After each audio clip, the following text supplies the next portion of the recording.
Bullhorn Betty rocks.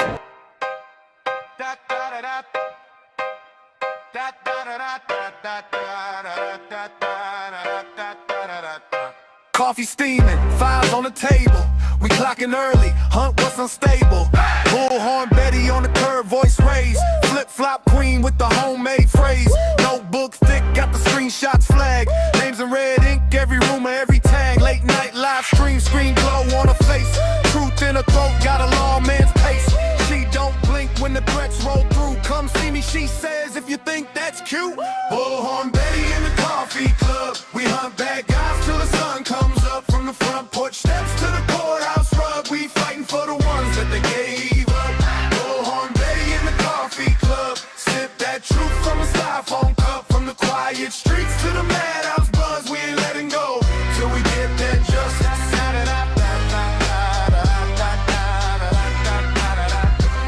Insane Asylum, that's our crew nickname.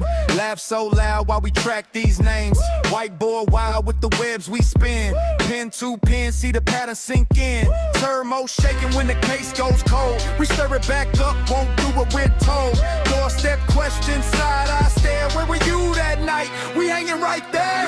Bullhorn Betty in the coffee club. We hunt bad guys till the sun comes up. From the front porch steps to the courthouse rug. We fighting for the ones that they gave up. Bullhorn Betty in the coffee club. Sip that truth from a styrofoam cup. From the quiet streets to the madhouse buzz. We ain't letting go till we get that justice.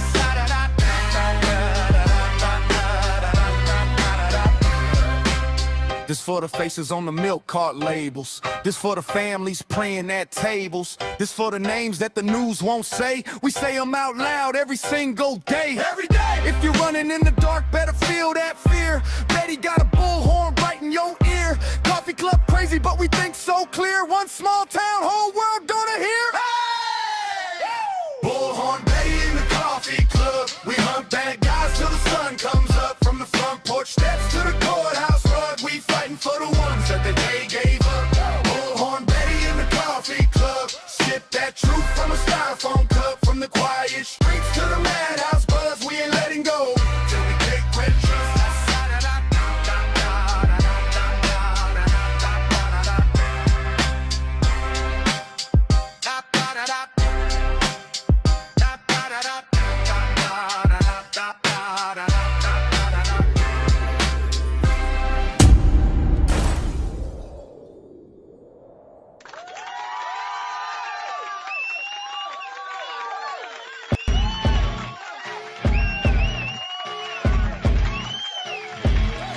As you wake up in the morning, you want to find the latest, greatest information about criminal cases and have an intuitive conversation about the suspects associated with these cases. Head over to the Bullhorn Betty channel on YouTube.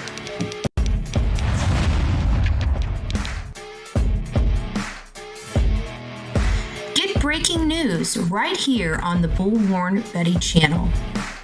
Welcome to the Bullhorn Betty Coffee Club. Enjoy your stay and enjoy your day.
I'm Bullhorn Betty. We're covering the case of Nancy Guthrie. Nancy Guthrie, 84-year-old grandmother, mom of famed co-host of the Today Show, Savannah Guthrie, ripped out of her bed in the middle of the night by a masked gunman, and nobody knows what happened to her. Now, many of us think the whole Ransom scenario is a fantasy, is not real. But some of the reporting we're hearing from, unknown sources, that's the only way we get information around here. I'm just saying, I'm not a fan. I'm not a fan of the anonymous sources. I understand it's needed in certain situations, but damn, every single source we have out here helping us with this case is anonymous. I mean, come on. We got no official, anybody saying nothing on the record. It's just, it's frustrating to say the least, as many of you guys can imagine. So that's kind of where we are in the grand scheme of things. Is this real? Is it not real? Well, we're hearing reporting from all these anonymous sources that the FBI does believe that at least one of these ransom notes are real, which is very interesting. And maybe it's because we don't have all of the details. We're assuming, because again, all these anonymous sources that are close to the investigation, we have no idea who they are. How do we know? Because remember, the first impeccable source was 50% right with Ashley Banfield. And it's not to keep cracking her over the head with it. It's the reality of the situation. The reports that we got originally differed from what the reality was. We heard that there was multiple cameras. That was right. But she said multiple cameras smashed. So far we've heard zero officials say any camera was smashed. We do have the fact that there is a removed camera, but there's no verification that it itself was smashed. It looked like it was took off the bracket. Even the bracket itself didn't look damaged. So very interesting stuff that I noticed. And the reason why I noticed it is because I just changed out I didn't realize that the doorbell cameras over time get the sun damages the clear coating, the plastic over it. It oxidizes it. So over time, you've got to replace your Ring doorbell camera. I have a Blink. I call it a Ring doorbell camera. Why? Not because I'm talking about the brand. I'm talking about the device. The device is a Ring doorbell camera. So the actual brand is Blink. And so people keep saying, oh, well, this person said Ring. This person says Ring. I say it too. And I do not own a Ring doorbell camera. So that's why when people say, why do they say it like this?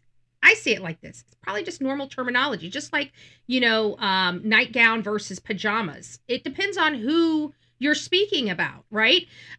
Some people may call their pajamas nightgowns. And it might be because they wear a nightgown versus, pants or shorts or shirt.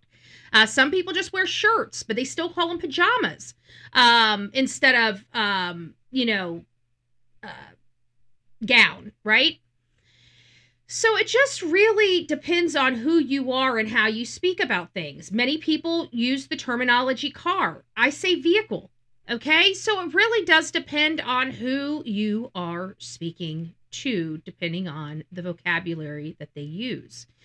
Some people are very smart and use a scholar vocabulary where every other word I've got to have a dictionary looking up the terminology. And then there are some people that use so simple words that you completely clearly understand exactly what they're saying. Okay, it just really depends. So the theme of our conversation this morning truly is this ransom letter real? Is it real at all? What is going on with the ransom? The reason why it's been so hard for us to palate this ransom note is because we've been told the ransom notes did not come in immediately. We heard that they came in through the news organization and that the news organization, sent them off or called the FBI. The FBI collected the multiple ransom notes. It sounds like that the TMZ, the KGUN, and KVOA all received, if I recall correctly, I didn't research this for the show, but if I recall correctly, going off my memory, I am pretty sure that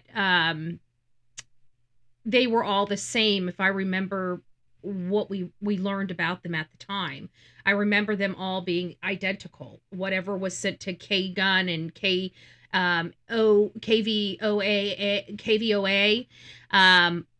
If we recall, they were all the same. And then there was a couple that were taken to the Guthrie family for review. When Savannah was talking about the ransom notes, we assumed that the way she was saying it, that she was in fact provided those from the guy, not from the FBI. So now we're dealing with more of a convoluted situation. If all is true and we're understanding it, now there may be some information we don't know. Maybe there was an earlier ransom note that they did not identify or tell us about because it goes to the integrity of the investigation and they withheld that information, right? We personally do not know what they have or in the order or the timeline in which those things are received. There's a lot of stuff that's being withheld from the public, and for good reason. I'm not going to listen. I will run any breaking news. I'm not one for, I want bad guys away. And I know that they're, because of my friends in law enforcement, I know that we have to have an integrity of an investigation. The public cannot possibly know everything. And I completely understand that. I completely respect it. But what I have a problem with is when we have situations like this, it's the loose gums, right? It's you have to have a source to get information. I don't like that. That means somebody is speaking to get information out to the public, but not willing to put it on the record, the official record. And I think that that's wrong. I think any law enforcement that acts and engages in this practice, I think should be fired. Okay. When it comes to the integrity of the investigation, we either have it or we don't. And that's where my issue comes in. I'm just I know life isn't fair, but I expect rules to be applied equally to everyone, if that makes sense. I do realize life's not fair. There are some people that work for it, and hopefully one day we will have our own sources that we've worked for. I won't be sitting here like questioning everything. We'll have somebody to pick up the phone and say, is this real? And they're like, yeah, well, there's a nuance to that, right? We want to hear those things and we're not getting those. So the new information is that the FBI does believe one of these ransom notes are legitimate. Now, we also know the policies and procedures of law enforcement, and when they have something like this, oh, somebody became a new member. Welcome, welcome. We'll get over and say hi. Oh, it looks like somebody gifted 5 Bullhorn Ready memberships. Okay, so let me, sorry guys, I've got major allergies this morning. I'm trying to keep them away from you, but it's hard when my nose is just right here in front of the live camera. So guys, please excuse my rudeness with my nose. There's nothing I can do about it. I do live in Florida and we are having major allergies at this moment. So is this ransom note real? Is it not real? Let's dive into it. But before we do, let me say good morning to everybody. It's nice to see you all here in the chat. So fake news hater, it's nice to see you. Love the name. Melanie, it's nice to see you. Lisa B always is up in the chat with us bright and early this morning. Our beautiful Sonia, the real me too. It is nice to see you. This Nana prays. We're happy to have you. Good morning. Good morning. Holly, good morning. Busy mama at home. Busy mom at home. There we go. Pat, Nanny Goat, it's nice to see you. Jacqueline, good morning. Good morning. Melanie, always bright and early to remind us. Happy Tuesday. Betty, Delilah, Mods, and Chad. I hope everyone's having a great day. Prayers for whoever needs them, and continue prayers and love to the E family. If my mods want to put any type of things in here for the E family, please throw those in there. We have a huge true crime family. When we struggle, we all try to pull together. If you guys don't know, the E family is looking at losing their child. Their child has been fighting a very, very hard battle with cancer. And the prognosis this last time was very grim.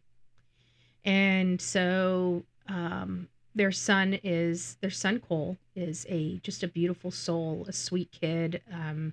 He loves arts, he loves movies, he loves making them, and so they ended up going to New York so he could live out his dreams. It's very heartbreaking. It's very emotional for me to talk about it without crying because I know these people, and probably one of the reasons why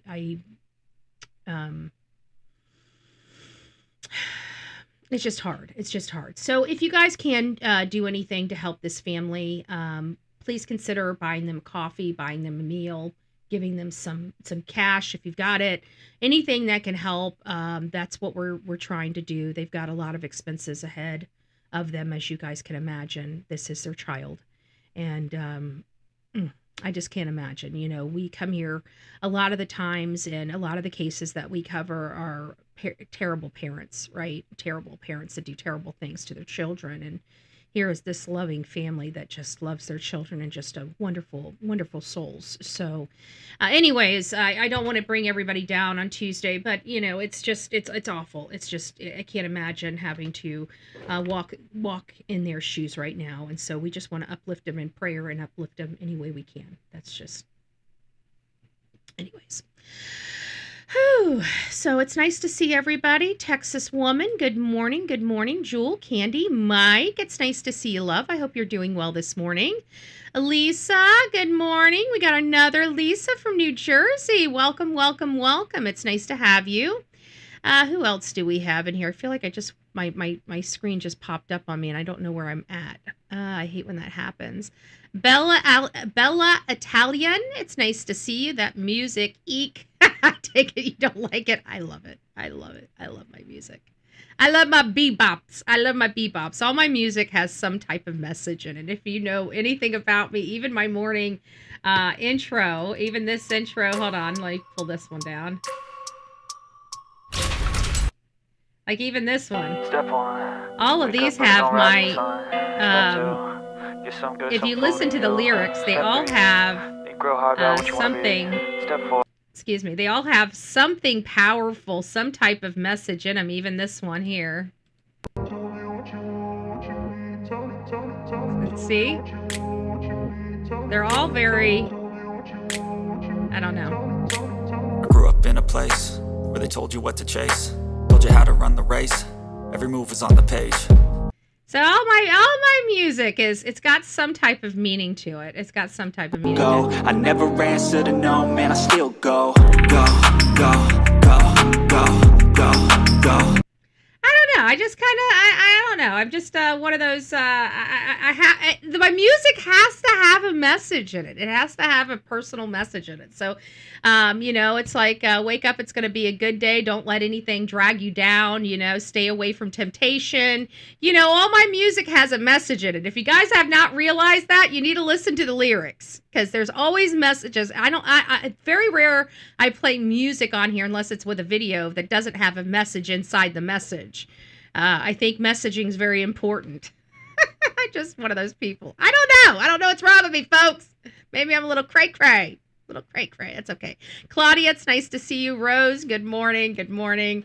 There it is. Vicky gifted 5 Bullhorn Betty memberships. Thank you for that. Because I'm a love machine. Bella Italian, you got it. Laura, Lady Gray, Busy Mom at home, and Desiree. Welcome to this crazy family we call the Coffee Club, i.e. the Insane Asylum. Grab your straitjacket in your padded room and welcome aboard. Army Vet is up in the house. It's nice to see you, Army Vet. Danielle, Deb, Vicky, Samuel, it's nice to see you. Good morning, Betty. Good morning. Let Them 66. Aw, it's nice to see you, Love Bug. Annette, good morning. Good morning. Whispering Winds, it's nice to see you. Miss Potato. Hello, Mama Birdie. Good morning, good morning, good morning. Trust the process. It's nice to see you. Good morning, Donna, Arizona Raven. Good morning, love. I hope you're doing well. YouTuber up in the house. It's nice to see you. Ashley, good morning. think I said hi to you, Candy, but if I didn't, good morning. Winter is blue. Good morning, love. Trying to make sure I didn't miss anybody as we go down. I see some new names in here. Miss Paula, it's nice to see you. Briaz? Is my pronouncing it? Briaz? If I pronunciate your name wrong, just let me know what it is or how to pronounce it so I don't continue to do it. Lady Lexi, it's nice to see you. Briaz, hopefully I said that. Hopefully I said that right. Melody, it's nice to see you. Good morning. Good morning. All right, everybody. Well, it's great to have you. It's great to have you. So let's jump into it. This is going to be an Ashley Banfield one. It's not too comical. She got away from the flower pots. I'm sorry. The flower pot stuff, I don't know if we'll ever get over that. That flower pot skit was just freaking hilarious. I think we need to go back. We need a laugh in this. Like we had the crotch watch and Brian Koberger. Now we're going to have the flower pot watch. The flower pot watch. Not as catchy, right? But right now we're on ransom note watch, right? What is real, what is not real? In today's society, the reality of somebody honestly thinking they are going to be able to get a ransom off somebody. This feels so foreign, doesn't it? Because I don't know if any true blue American citizen actually thinks they would ever get away with a ransom. Like, this is the furthest thing that I would ever think of, doing. I just, how many, oh, thank you. Yes, don't forget, guys, just a little disclaimer here. If you guys haven't already, please consider commenting in the chat, hitting that thumbs up button for me. Come back in, tell us what number you are, tell us where you're calling from or where you're from, and put the temperature in. Right now, it's like 70-something degrees, 80 degrees here in Manatee County. It is pouring down rain outside, so we're in a very muggy, warm, transitioning springtime where, we're going to start getting more rain and stuff like that. We're already in the surplus. We're not in a droughting type of season because we're in the spring. That's going to start coming as we start heating back up. We are starting to heat back up. It's starting to get pretty muggy and crappy outside. So if you're in Florida, that's kind of your forecast here. So I'll let you guys tell us the forecast for the rest of you guys. Don't forget to put where you guys are where you guys are from. You don't have to say the specific location. You guys can say the state, north. Remember, we can always use north, south, east, west, northeastern, northwestern. We can always use those type of Northeast Ohio. There you go. Perfect. Oh, you guys are still snowing? What the hell? What? I'm burning up. I'm like, in molten lava down here in Florida, and you're saying it's still snowing? Where the hell are you from? It's sunny in the UK. Good morning for all my... By the way, guys, I keep forgetting we do have a lot of people that come to this morning's show that are from across the pond. So for all the folks that don't live in the States, welcome. Thank you for taking an interest in our craziness here in the United States of America. I'm sure a lot of people think we're cray-cray, but we refuse to have our government tell us how to live our life. And that's truly what you're seeing, truly... in my opinion, what you're seeing happening in our country is the resistance. I think this has been years and years of resistance. That's what we're seeing, either one side or the other. But at the end of the day, we're all realizing this has gotten us absolutely nowhere. It's gotten us robbed blind. It's gotten us in debt, and it's time for us all to come together and kick these yahoos out of office and start cleaning up our country. I think we're all kind of we're all in the same I don't know about you, but I'm not a happy camper. No matter who's in charge, I'm still not happy. Okay, so it is what it is. It is what it is. So it's nice to see everybody this morning. We're gonna dive in. Let me ask you guys this. Let me put a poll to this. And I know we've done this poll before. Do you believe in the ransom notes?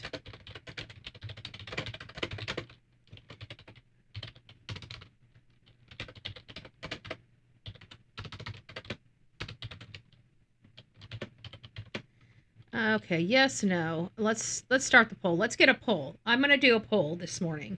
I want to see numbers. I don't want to try to calculate. I need to find out what do we believe? What do we believe here in this chat? And be honest, guys. It doesn't do any good to to vote opposite of your conscience, right? I mean, we're just polling here. We're just trying to find out what everybody's thinking. So whatever you truly think, if you don't have an opinion, just think about it. Do you believe in ransom notes? Do you not? I'm starting to feel like maybe this whole ransom thing might identify maybe an ethnicity or a location from these people. Maybe these people aren't from this country, because how often do we have an American citizen thinking that they're going to be able to kidnap and get a ransom for another American citizen? It's just not our forte, in my opinion. I mean, this seems like something that's done overseas more than it's done here in our states. Could that be a clue? If they think it is real. Fake, it's a distraction. Everybody, I mean, not everybody, obviously. We've got a 70-30 split here, so not everybody, but it looks like a good 2/3 of us, and I think that's where we are. We have about 2/3 of our audience. We've got about a third of our audience that really just hones in on the family and just absolutely think the family. And I got to tell you, to be honest with you, everybody that emails me will not shake the family. They will not. I mean, there's a few of us that are completely, we're not really looking at the family, but I can tell you there's a lot of my audience that's just not getting off the family at all. And specifically Tommaso and Annie. I feel so bad for them because I truly don't believe they have anything to do with this. I think this is something else. And I can't fault people because I understand exactly why they feel the way they feel, Yeah, the pollen it's awful. It's awful. Laura's dog, like Saturday when I was there for, to do the, we have a girls' day and, our girls get to play because Delilah's aunt is Laura's dog. That's how I got Delilah. She knew what litter she wanted to take Delilah out of. And so they go over there and they just have this play day. And Laura and I just kind of have like an unwinding day, where we just kind of hang out and catch up because she's there hustling and bustling. She's got her whole family. She's got the grandkids she's taking care of, plus the job and stuff like that. So, yeah, we got about 2/3 and a third. So we have 1/3 of people that believe they're in the ransom note and about 2/3 that don't. And part of that 2/3 is some people thinking that the ransom note is a distraction. It was a hired hit. That's where I'm at, Sabrina. I will not lie. That's exactly. I believe that this was a hired hit, but with everything that we're seeing, I'm starting to even walk some of that back because, I'm listening to the professionals, it's the blood drops on the outside of that home that I think are giving everybody promise that she's alive. Specifically that problematic area. When we saw the spatter outside, the blood droplets, and then the spatter, that's that medium velocity kind of spray that everybody feels is a sneeze or a cough or something like that. I believe that's aspiration. I've seen somebody take their last breath, and I've seen stuff come out of their mouth taking that last breath. And I've wondered if that was aspiration or, I'm not saying it didn't come out of the mouth or the nose or something like that. I'm just saying that the result of that was not correct. And so it was addressed with Chris McDonough. And I think it might have been addressed on Nancy Grace, not this one. We will get to it, but he actually addressed the potential of this being a tarp in the backpack, and he doesn't believe the tarp was in the backpack. And I have a tendency to lean toward a lot of the stuff that, not that I agree 100% with Chris McDonough, but out of all the law enforcement bodies and talking heads on this platform, he is by far him and Strategic Eyes. I wish, Strategic Eyes didn't block me on his channel because I really liked his commentary, but I haven't gone back. But since that, I don't know what I did, but his team apparently felt it was necessary to block me when I was trying to just get some, cover a case and get some information and work together, whatever the case may be. I really don't care. I stopped watching him. So at the end of the day, I am, watching Chris McDonough. And Chris McDonough, he speaks more on my level, kind of like Strategic Eyes did. I won't lie, I did like Strategic Eyes. Never heard of him before, and he's a SVU detective. So and he's been an SVU detective for quite a while, and he's still an active detective. So it's nice to have somebody that's still working in their field of study and their expertise. So I like that aspect of Strategic Eyes. But Chris McDonough obviously we're in the homicide type of area of our information. And the homicide aspect of it and the experience that Chris McDonough has is much like Joe Kenda. And I really appreciated Joe Kenda and all of his worldly expertise, especially being with the Colorado Springs Police Department and handling as many cases and homicide cases as he has. I've learned a lot from him, and I learned a lot from Chris McDonough. So Chris McDonough's more down to earth with us, but he also has the wonderful resume. And knows exactly how homicide investigations, been very successful in homicide investigations, the director of the Cold Case Foundation, and just a good detective that has skills and doesn't let those skills die even after he's retired. So I do appreciate him. And he says he does not believe that is a tarp. He doesn't believe that that's a tarp in that guy's backpack. There's got to be something in that back. What the hell is in that backpack? That backpack was full. That backpack was full for a reason. Nobody is going to wear a backpack to a crime scene unless the stuff in the backpack is going to be used in that crime scene. So I've got a lot of questions here, and nobody's providing me a whole lot of information. So let's go ahead and get into this. I want you guys to hear the receipts. This is Ashley Banfield, as many of you guys know. She has been working around the clock to find information. She does have sources. I'm kind of iffy on her sources for a variety of reasons, but that's the way it is with everybody. Everybody is as good as their sources.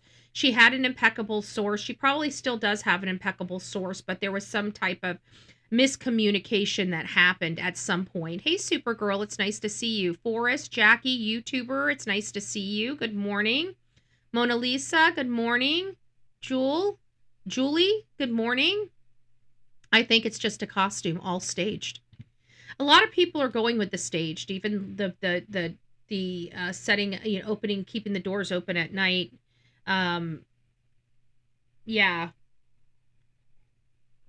And did you guys see that Tommaso was over at Nancy's house yesterday with some law enforcement or something like that?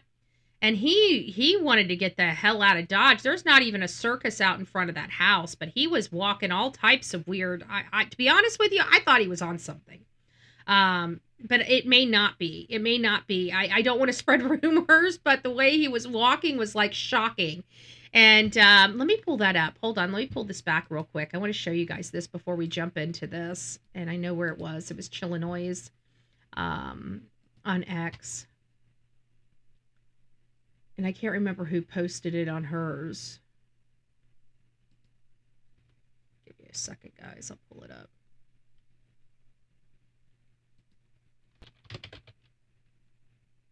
There she is.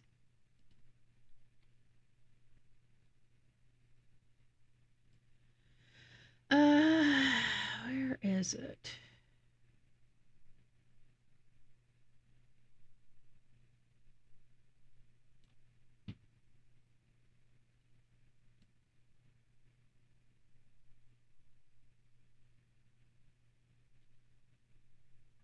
I know it was yesterday, because I remember seeing it yesterday.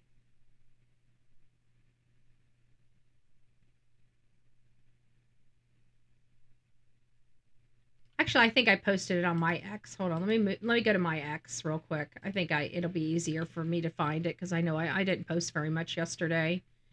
I only posted. Here it is. There it is. Okay, let me pull it up. Here it is. There he is. Kind of got like a bounce in his step.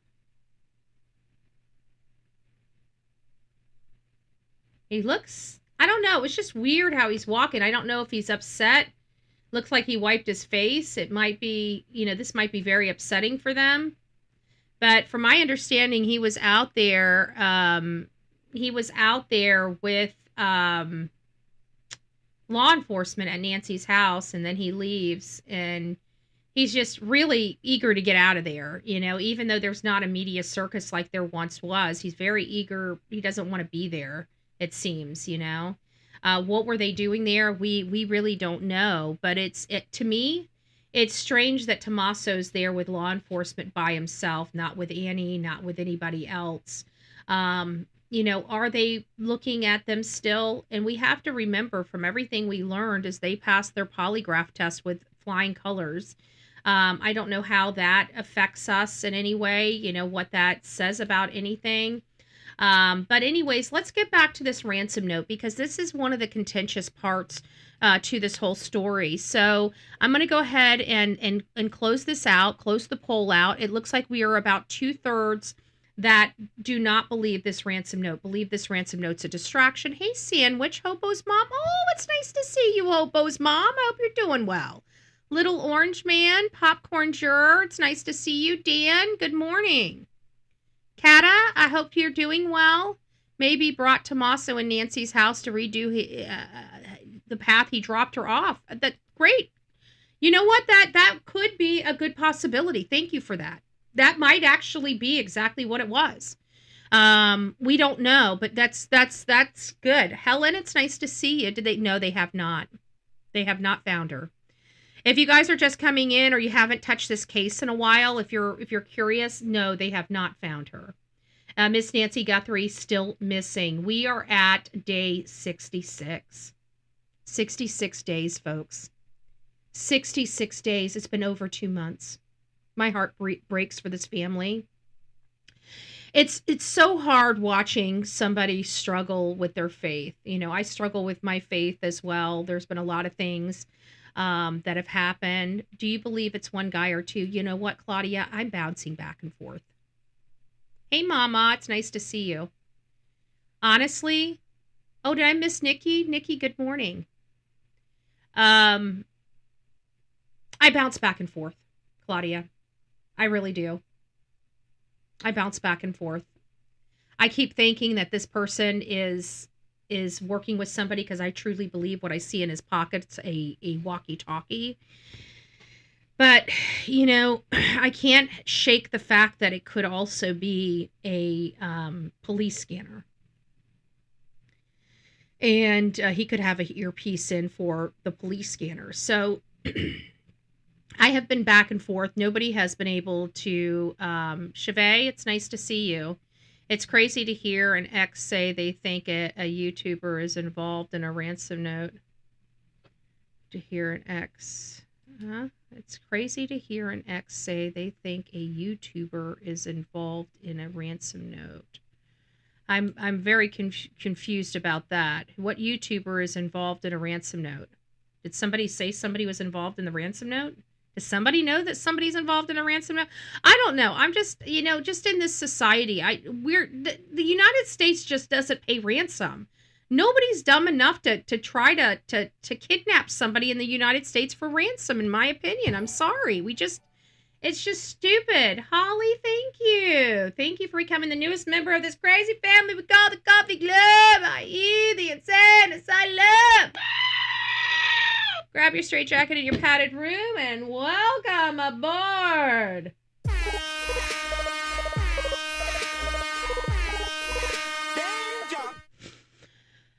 He must not be teaching. I heard he doesn't teach. I heard that he hasn't worked for in the field in some time. That was old news. That was stuff people thought. So I don't know what he does. I really don't. Hobo's mom, thank you. Because I'm a love machine. Hobo's mom gifted a Bullhorn Betty membership. I Spy. Welcome. I Spy's been part of this family for a really long time. So it's nice to make it official. Welcome to this crazy family we call the Coffee Club, i.e. the Insane Asylum. I love this little button. I love this little button. I do.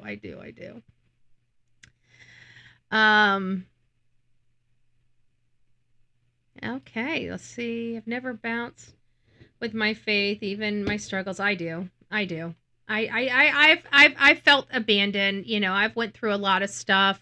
With the whole my faith has been challenged since being on this platform. Because when we came out of here, I felt, everything that we were doing, was going well, and then of course the hate came, and then the stalking, and it was mentally exhausting what I was going through, and I never understood why.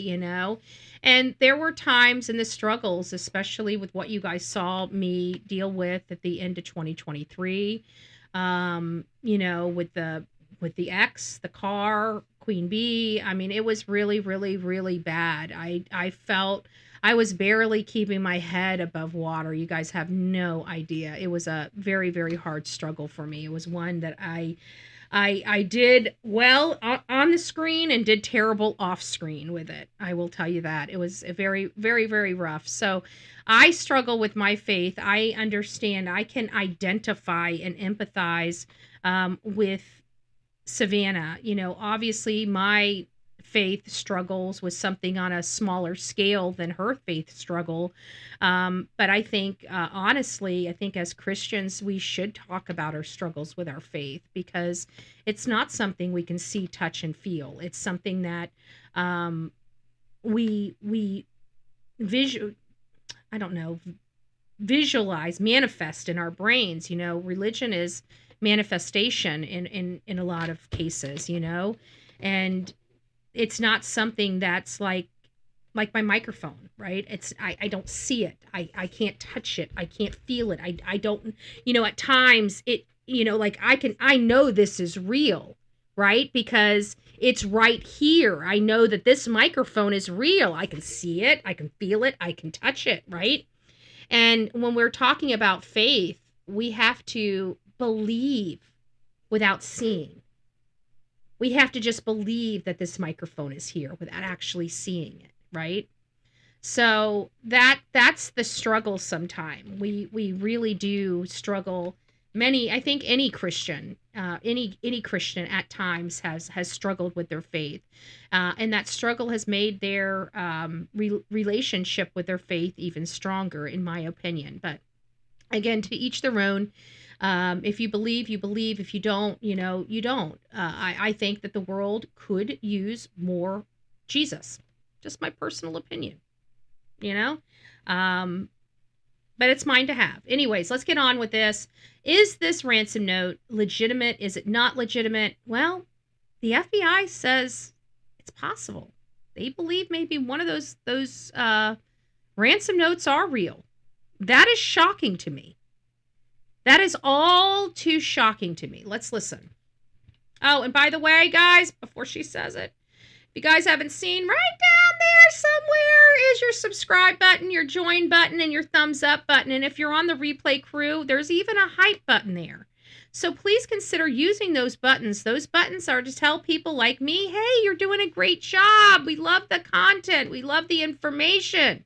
Right? So hit that thumbs up button if you're getting something out of this. If you're saying hi in the chat, give the thumbs up for the wonderful mods in the chat. Anyways, here we go. TMZ that I did not know before. And it all comes amid sort of a whole tumble of information. And yes, Mike, I did see your statement about TMZ ruining their reputation. I think TMZ has already ruined their reputation. I don't really care for TMZ. I am not a TMZ fan. I think TMZ is next to the Inquirer. I'm kind of embarrassed that I've sold one of my interviews to them, but I did. This was years ago, and it was my my Dog the Bounty Hunter back in 2021. I interviewed Dog the Bounty Hunter and Francine out in front of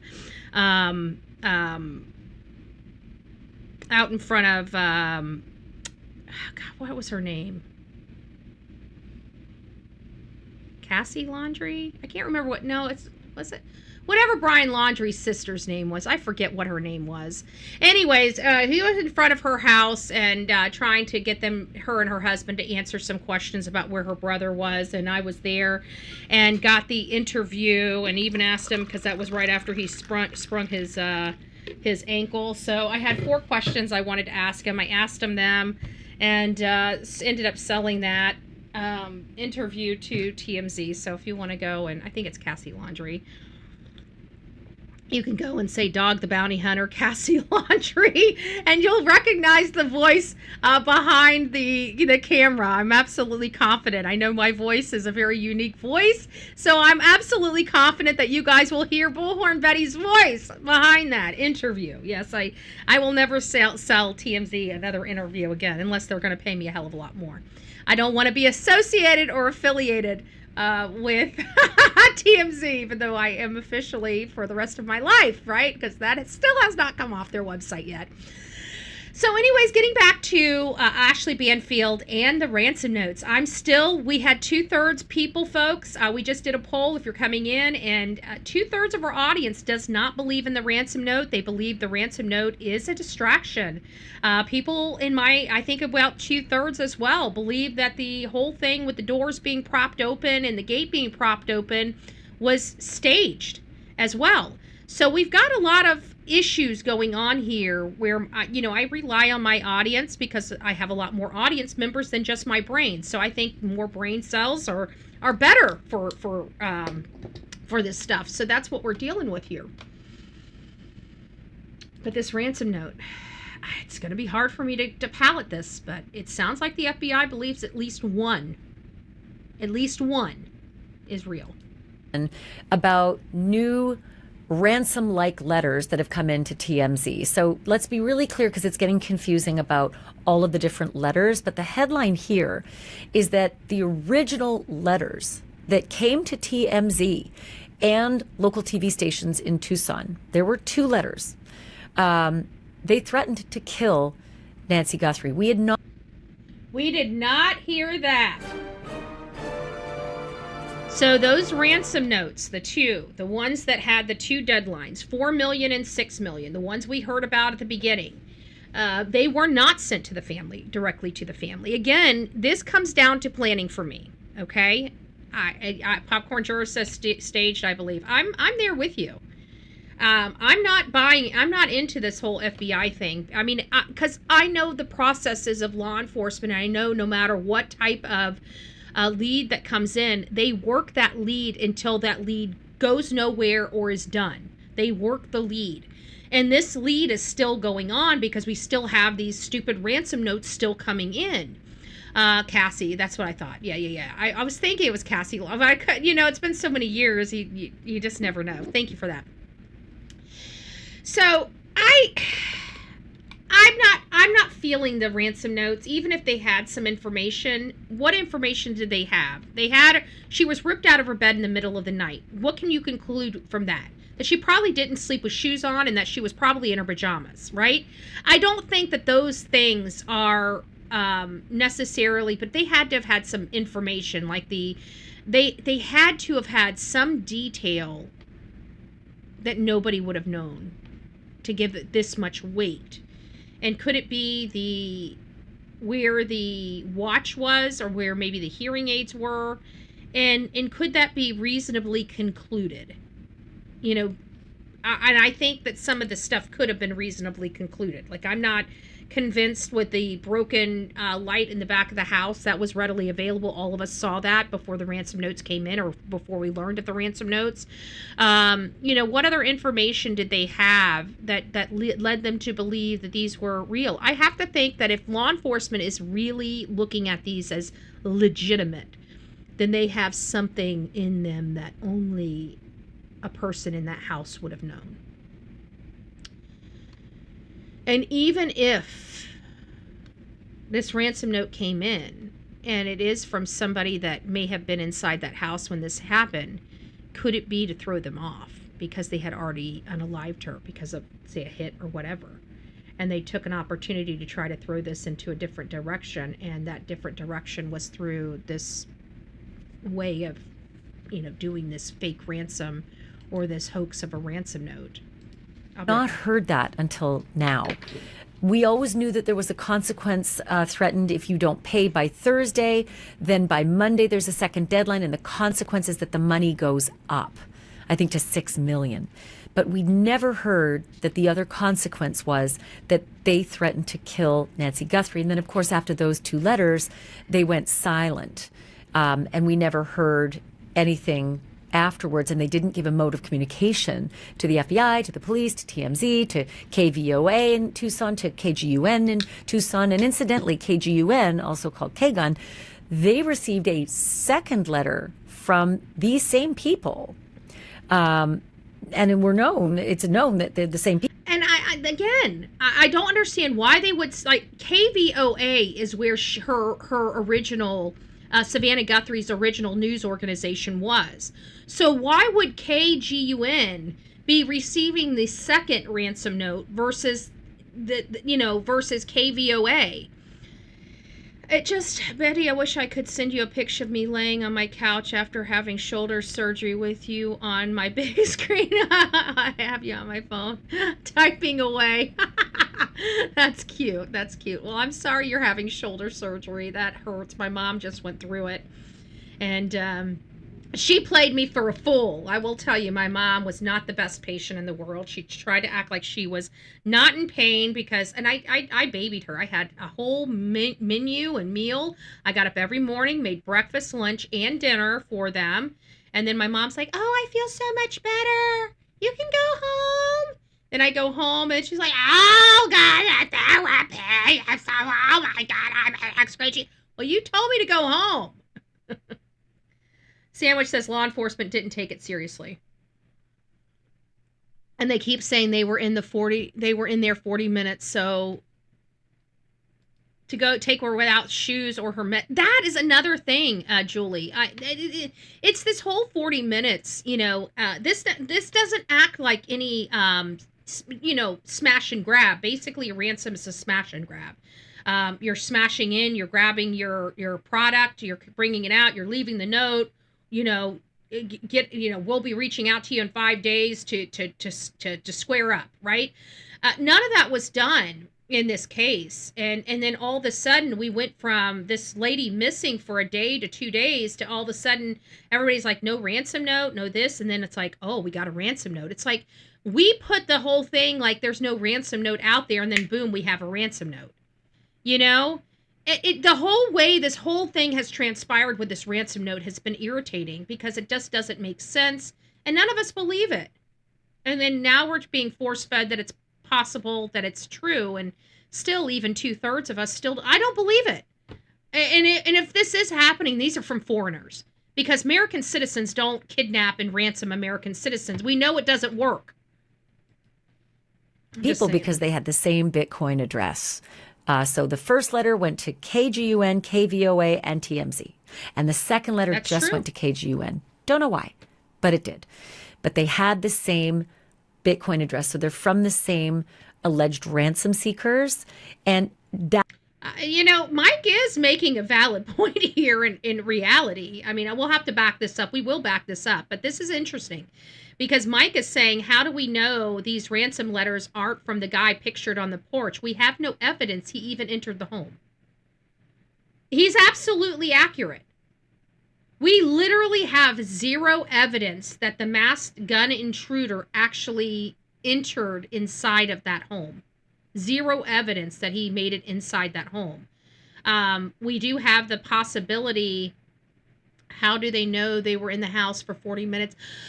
Claudia, they don't know that they were in the house for 40 minutes, but we have a timeline that identifies this this 40 minutes. Hold on, let me pull this down. And let me get my glasses on. I can't read that small of print. And it is right here. So we know that the first camera goes offline. Now, which is, again, we have multiple cameras here.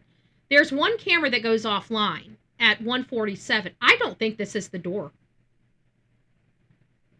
I don't think this is the door camera. Because if this is the door camera, what is this motion detected at 2:12? It feels like somebody broke in around 1:47. By 2:12, they're in the front of the house trying to remove the camera. And by 2:28, the Miss Guthrie loses her pacemaker signal to her app. So it's these right here. This gives us the 41-minute window right here. But the problem is this is what we can see on her records. These people could have been here. They could have already been inside the house by 1:47. They could have already been inside the house by 1 a.m. and realized they need to start making preparations and going out and ripping the cameras off. This one goes offline, then they go to the front door to get this one removed, and this one starts picking up around 2:12, and then they get this one finally removed, and then they start removing her out of the house. I mean, we don't know. This could be speculated, but it's this window right here that we know that this assailant was around her home for over 40 minutes, and that's with what we can tell. That's with what all we have here, and it's not much, but we can tell the timing from when they first got there or started messing around with the cameras at 1:47 to when her pacemaker disconnected. That means her literally physically being removed from the home at 2:28 at night. I've never believed she left that house in good shape. I always believed she was dying or dead when she left the house. There is some hope with my original assessment, and that hope is related to the blood on the outside of the door, because Cheryl McCullum and some other professionals believe that is a sneeze or a cough. And I'm praying to God that was a sneeze or a cough instead of aspiration, which I believe it was, because a sneeze and a cough, what are those telling you? In order to cough or in order to sneeze, what are you doing? You're breathing. So, hearing that being a sneeze or a cough means that she was in breathing health. That means she was alive. And those are little keys that I'm, features that I'm looking for to disprove my theory that she, this was a hit and she was dead on her way out or dying on her way out, which is still what I believe is my strongest theory. But again, that theory is being beaten up right now with that blood evidence on the outside of that door. So it may very well be that she was alive in good, decent health when she left that house. And again, if she was, it comes down to Chris Nanos being the one and all of his delays ultimately losing this lady her life. And we cannot forget that, because I listened to Unfiltered. Lucky, he said his opinion is they heard them flowers up there to bring out Nancy. But there was no flowers. When we first saw the foliage outside of the door, outside of that front door, we thought that somebody brought her flowers. But when we saw the assailant, we could tell that the assailant reached over and pulled, shrubbery or leaves or something out to see about pulling that. That was the foliage we saw was from what he pulled out of her own flower bed to try to take that. So I don't know about the flowers. The flowers were, I remember hearing about, somebody going up to her door with flowers originally because of all that unknown foliage down by the door that nobody could explain why it was there. And then by February 10th, we saw the masked gunman and we got to see his movements and picking up that foliage and why that foliage was at the door. That foliage was at the door because of him picking it out of her flower bed to take the camera off, not because he brought flowers to the door as a way to get her to open the door. And so I think that's changed since then, but you're right. Could the pacemaker machine have been unplugged and that's why the machine was off? No, because it's a pacemaker app that emits Bluetooth to her Apple Watch. So the only way to stop that connection with the Apple Watch is to get her out of range with the Apple Watch. So that's when we believe she was physically removed from the house, was when she was at that 2:28 time frame, because that's when she physically got so far away from her Apple Watch that it disconnected. It's communicating through her Apple Watch by Bluetooth. So you have to be out of range to break that connection. That's the way I've been understanding it. Unfiltered Lucky is a total moron. Okay, I don't know who that is, so I don't know. So don't be mean to people on my channel. I don't need some content creator saying beating up Betty. We try to be kind. We try to be kind. Free the 411. Good morning, everyone. It's nice to see you. I have thought the blood could have been old, like when she was picked up. No, what if the porch guy is a distraction, allegedly? Yeah, and there's some people that are bringing that up. I don't believe it because all of this stuff is sequenced when all this activity is happening according to her timeline here. Everything here, especially in this area here, is sequenced. So we can see the stuff going on. Now, the only other thing would be whether Nancy, I would have to think that they've got cameras around the house. If they can pick up this assailant, they can pick up Tommaso bringing grandma home. Okay, I think they've got grandma being brought home. It's okay. Sometimes it slips. Trust me. I'm of all people, I'm not judging. Okay, I call people freaking morons all the time. So I just don't know who the guy is, and I don't want to. I've never met. I don't know who this lucky person is, and I don't want to them think Bullhorn Betty's a mean person. I've never met him before. So at least you can have your opinion. You can have your opinion, and we're not going to shame you. You're fine. You're fine. Jack, it's nice to see you. Animal Mother, it's nice to see you. I hope you guys are doing well. Yeah, you guys, I don't know the person. They might be a complete moron, I'm just, it was just one of those things. In her interview with Hoda Kotb, when she says we received, the two that we received, we tend to believe are real. And hey, TMZ Oma. has also told me that the FBI, with whom they've been working, hand in glove, because they're receiving the communications and they're turning them all over to the FBI indicated to. If they're turning these over to the FBI, why do they just keep them quiet? Why do they have to make a news organization out of it? Like, hey, Jill, it's nice to see you. That's the problem I have. Like, I don't want to see, I don't want to see these things. Like, I agree with Mike. I think this is killing their credibility because, hey, Hope Floats, it's nice to see you, love. Because I feel like they're like the dumping grounds, right? Anybody that has some wild conspiracy theory, just send it to TMZ, Like I said, they're the National Enquirer. Do I believe any of this? No, I don't. Does the person that's now sending these ransom notes and saying, oh, I have nothing to do with it, but I just want a half a Bitcoin. Dude, you have $1.2 million. If you had nothing to do with this case whatsoever, turn it into the FBI and get the $1.2 million. If you know where she's at, that's all that's required for $1.2 million. And you can do it anonymously. So you're telling me you're going to be dicking around with these ransom notes with TMZ for a half a Bitcoin? Cut it out. If anybody believes that, I can't help you. I'm not going to believe it. I know that's exactly what I think about TMZ, Hope. Yeah. But I don't believe, I don't believe this dude. And if you're the dude and you're watching Bullhorn Betty, like, nobody's going to take you seriously sending shit to TMZ. I'm definitely not taking you seriously. Hell, I wasn't even going to talk about the freaking ransom notes. But, Ashley Banfield, my BFF, she decided to make this part of her talking points. And I'm like, you know what? I haven't seen my BFF in a while, I've been kind of cheating on her. I've been kind of running over to Brian Enton and Nancy Grace. And I haven't been using my Ashley Banfield, my new BFF, So I wanted to bring Ashley Banfield up, and guess what she's talking about? The damn ransom notes, which I promised I wasn't going to talk about because I'm so sick of TMZ. She brings up TMZ. She like her TMZ. She like her TMZ. She talked to them. They said, oh, yeah, the FBI just believes these ransom notes. I think that they believe it's a lead, and I think they're following the lead until the end.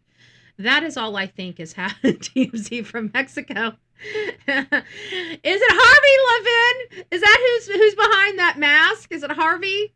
Is it Harvey? Yeah, people suck at perp. Yeah, suck at perp. Yeah, there you go. There you go. Is Harvey the perp? I better stop. Harvey's an attorney. He'll sue me. Don't be suing the bets, Harvey. Don't be suing the bets. I'm just asking the questions. Just asking the questions. To TMZ that they also, Lady JJ, the it's FBI nice to see you. also believes that those two ransom letters are from the kidnappers, the real kidnappers. So let's talk a little bit more about what other notes came in, because it started to get confusing. Then there were text messages that went to Annie and Tommaso. Annie is Savannah's sister. Tommaso, named Tommy, is her husband.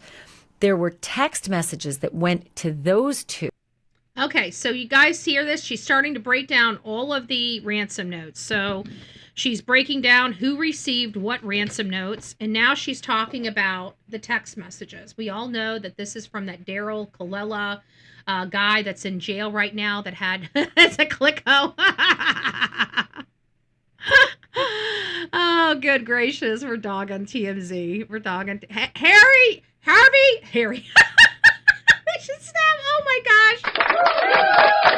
Harvey is Harry. What can I say? But Harvey, he's something. He's something. I think the reason why they used to be good and not so much anymore is because they went, woke. I'm sorry. They did. Nobody cares about your second. This is 2026. None of us give a shit. Okay? Nobody cares about color. Nobody cares about who you banging. Nobody gives a shit. Okay? There's no reason to hate people. Okay? Nobody cares. Okay? I don't care. Okay? I really don't.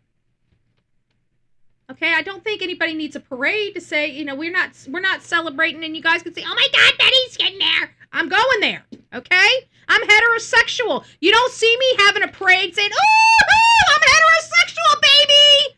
Okay? We don't need parades. Okay? I'm glad you found yourself. I mean, we can all be appreciative. We want to make sure people are comfortable in their own skin. It's very important for mental health, but I don't care about I don't care about parades. I don't care, okay? I don't care where you come from. I don't care what you like. I don't care. You want to be on my side? Be on my side. We fight true crime. We fight all these bad guys. We want to put bad guys behind jail, okay?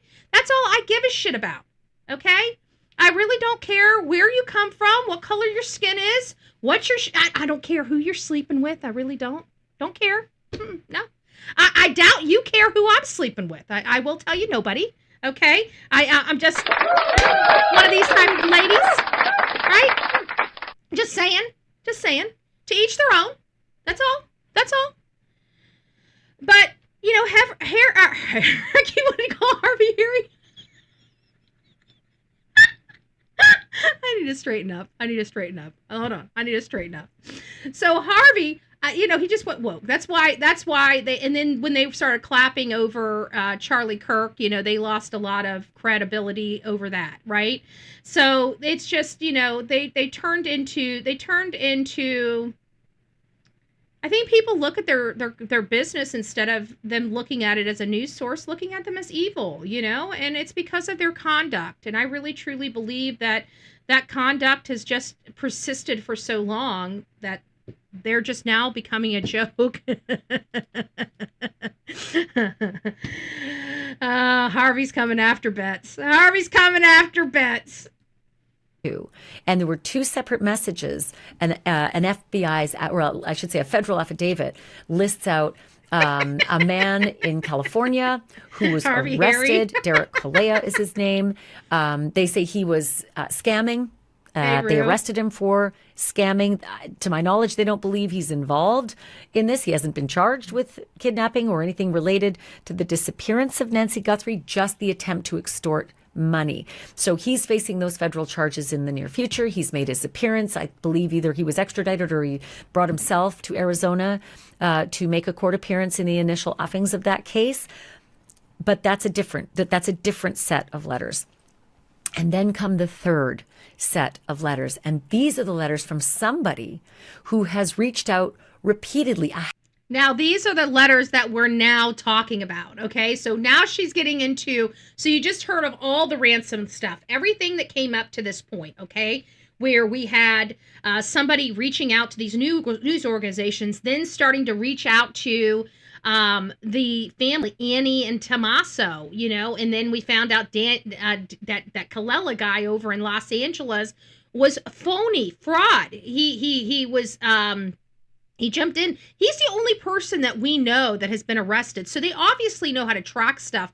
So wouldn't that lead us to believe if they can't track and we have no other person behind bars that they wouldn't even be in this country? Couldn't that be something that we could, we have factual information that there were ransom notes that came in. We know that some of those ransom notes said USD, implying United States dollar. Who the hell does USD? If you're in the United States, nobody has any, lost his credibility. I believe that. I think Harvey has lost his credibility. I think all of them have, and again, I've listed a few of the reasons why I believe so. But again, coming back to this, we've got all of these. Now we're getting into the person that keeps reaching out to the same person, the one that keeps saying, I know where she is. I know where she is. I had nothing to do with it, but I know where she is. Nobody's taking me seriously.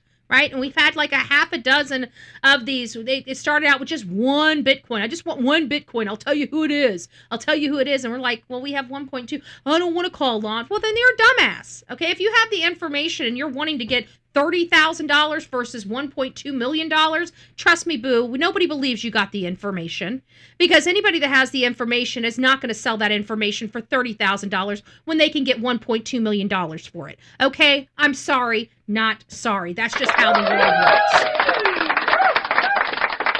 And so we're here to try to believe that this person that she's about to talk to right about now, this person here only wants the $30,000, not the $1.2 million. I call, where is it?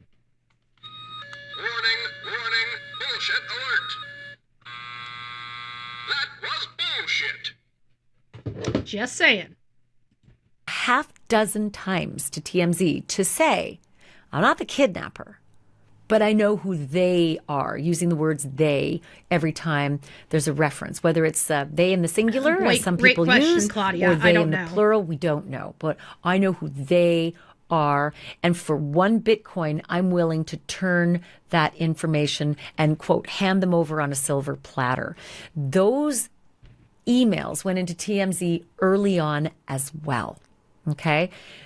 So, and I want to remind you guys, the FBI still has been unable to track these people after 6 blessed ransom notes. They can't tell whether they're in the state, who they are. They haven't knocked on this person's door. It kind of makes you feel like they're not from this country, doesn't it? And if somebody's not from this country, how the hell could they have their hands on Miss Nancy Guthrie or know who does? Ever since Deflowering Meltdown, I just can't look at her the same.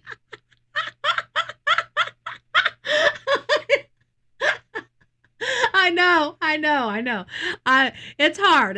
We had to take a break from her for a few days. We had to take a break from her, but we're back. We can't stay away from my BFF too long, okay? We just can't. I get all lonely and stuff, I got to have my BFF in my life.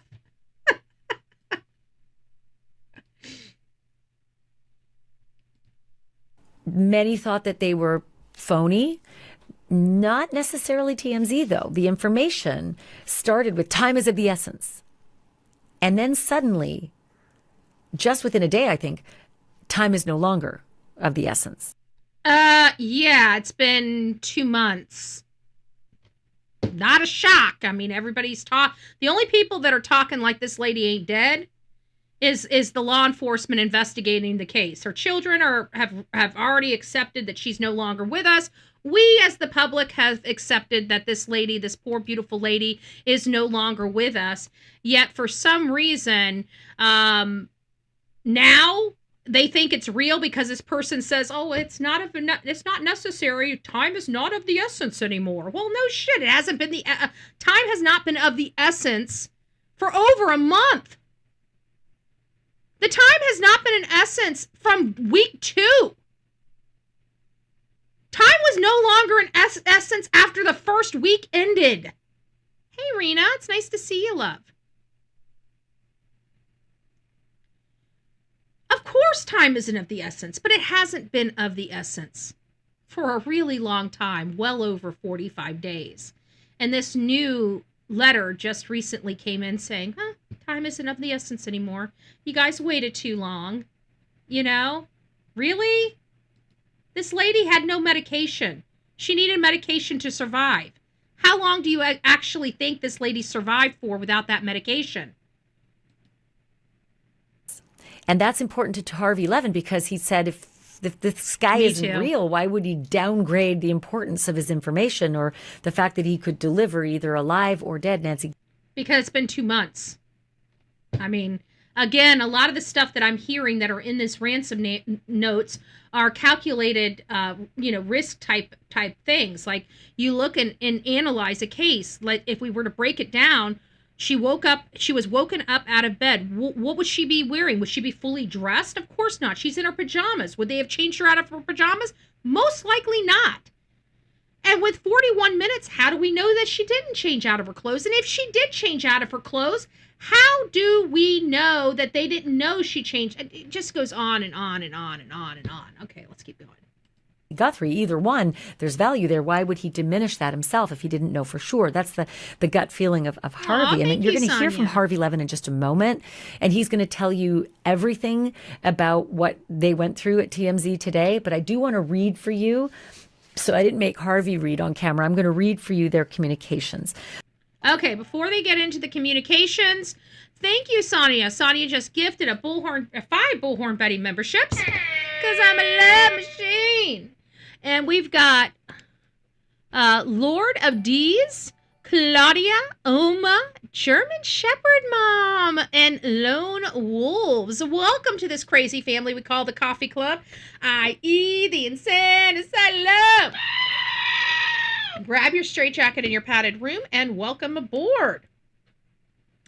Aristocrat, it's nice to see you. If you own a jewelry store, the first thing you should do is hire private security guards. People are so irrational and so dumb, or she needs to read this Your Erroneous Zone by Wayne Dyer. Interesting. I've never read that. I never read that. Oh, we got some other stuff coming in. Oh, thank you guys. I can't believe all the people are still going on what AB is saying. Still drives me nuts. Yeah, there's a lot of stuff that still drives me nuts, but there is some truth in all of it. I think is why we're just, not everything is accurate, but there are some truths. Thank you, Peggy. Thanks, Betty, for all you do. You're still my favorite. I haven't been here so much lately, but I'll be back more. Oh, thank you, Peggy. I appreciate it. The time is of the essence. Time is not of the essence was from the previous email at the start. Interesting. Thank you, Riley. I don't know, Lord, I can't imagine. After the effing pot episodes, it's like, there was a lot. We have to go back to that flower pot, the deflowering. Oh my gosh. Jack, it's nice to see you. How come the FBI can't travel where the ransom note came from? Because it all came in by email. And so I think that they have some VPNs. The younger the children, the smarter they are with technology. And, somebody brought up, could this be young kids, doing this? Yeah, I believe it's somebody overseas. I think that's what's making it difficult. I heard someone record the surrounding sound at night. There's a bunch of animals screaming. Yeah, we did hear that the first few days. That's why I was like, when I found out that, Nancy was abducted, even if she screamed, because the coyotes scream so loud at night, you would think she was a coyote. You would have never thought that this is a woman. Even if a woman was screaming for dear life and being bludgeoned out there in the middle of the road, it would sound like a pack of coyotes. Nobody would even bat an eye, would never even look out their door or their window to find out if a woman is screaming, because they hear screams like that every single night. Every single night. They hear those screams, those howls from those coyotes. And there's a lot of them, and they squeal. Well, they're not like that, but it is. It's like screaming. I mean, we heard them. They don't sound like dogs. They don't sound woo woo woo woo woo. They sound like screaming, like they're screaming. It's the weirdest thing. And so, first off, Harvey and Charles Ladabodiere, they went live on TMZ to say they've received another communication today from the guy who says he has the information, he knows who those kidnappers are, and he wants to turn them in, but he wants a Bitcoin. Wants half a Bitcoin now, half a Bitcoin upon the arrest. And they said the news that sort of was made with this initial overture in an email to TMZ today was that Nancy's dead. That this person said, Nancy is not alive. She is dead. That's what TMZ says. Okay, we're going to go back to that. There was somebody here. Hold on, let me find it. Just went over it. Betty, I have a cousin that was kidnapped in 76. Kyle was in college. His parents wrote a book. Friday never came. The people who had him would send his parents items from his wallet. This went on for, I'm sure you're probably going to say for a while. And there was none of that. We had nothing. They were there for over 41 minutes and could not send anything. They didn't, why did they send pictures of her at the inside of the home to show that they were there? Or that they had the mother sitting on her bed, or, a phone with the date on it pulled up, holding her mom with it, on her bed in her house, or something like that. Like I said, it's making it difficult because I am kind of feeling like this was staged and that there's something more here because I see things rattled in the garage and I can't figure out why anybody would have to go into the garage to get anything. And when I look, it looks like a can of spray, something to wipe something down with, like maybe some glass cleaner or some type of cleaning solution in a can, an aerosol can rolling on the floor, which I can't imagine Miss Nancy Guthrie allowing anything to roll on her floor. That's a trip hazard. And at 84 years old, it could kill her. So I'm pretty sure that garage is in pristine condition. And I'm pretty sure if Tommaso dropped his mother-in-law off at her home and saw a broom sticking out that she could trip on, or a can rolling about that she could slip on, I'm pretty sure he would have picked it up. So that tells me, in my opinion, somebody was in that garage. Why would anybody need to go into that garage? And then to have somebody in that garage, somebody opening the doors, opening the back gate, there not being a struggle inside the home, and blood being at the door. I don't know what those mean, but they don't mean, in my opinion, this is not a ransom. All these elements don't equal ransom. And now we're hearing that the FBI may believe that these ransom notes are real. I'm just trying to figure out and reconcile in my brain how they are coming up with this. But maybe the kidnappers are 100% unable to kidnap a super rich people like Elon Musk because super rich people invest a lot in anti-robbery, anti-kidnapping services. Maybe not like that, aristocrat, but I did bring up there's other rich people. Everybody goes for the thinks about famous people. But here in my community, we have a developer here that's worth $2 billion. Okay? He walks freely around. He does not have an entourage. He does not have security detail. He's worth $2 billion. And it's because he's not famous. He has no risk. He's a builder. He's a developer. There's a lot of big money in that community there that doesn't have security detail. People that are low known people with tons of wealth. And the best thing, every community has developers. Those developers and their family are by far some of the wealthiest people in that community. And they're local. So I disagree. There's a lot there, even in that general community. There was people that have a hell of a lot more money living near her. Younger people that put hundreds of thousands of dollars into their private safe inside their home that live around there. And it seems like that these assailants would have had a better opportunity at real money by hitting another house, even in that community right there, as opposed to this 84-year-old lady. So why did they hit this 84-year-old lady? There's even an attorney down the road that many people thought that this was an accident, that this person was meaning to hit the attorney's house that was a few houses over. So we've heard a lot about that attorney. So again, there's just a lot more people in that general area that has a lot more money than this 84-year-old lady or her family. He didn't check. He got out of there quick, no compassion. Cleaning crew, cleanup area. I don't know. I don't know what we're looking at here. I just know that what we're looking at, it doesn't make sense. The doors being open in the back. Why? That wasn't an escape route. She went out the front door. Why does it appear like there may have been a cleanup? Who has time to clean up a house after going and ganking a grandma out of it? You need to get out of there as quickly as possible. This is somebody that knew that they had time to sit around. Who would know that? Either somebody from that direct community or somebody from that home. That's my opinion. These things cannot be explained any other way but knowledge and comfort in that knowledge. But why did they target Guthrie family? Maybe Savannah did something bad to somebody. What if Savannah is the distraction?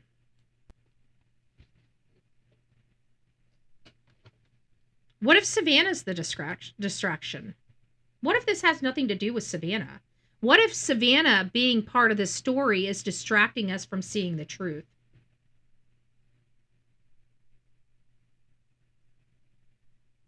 I mean, it's something.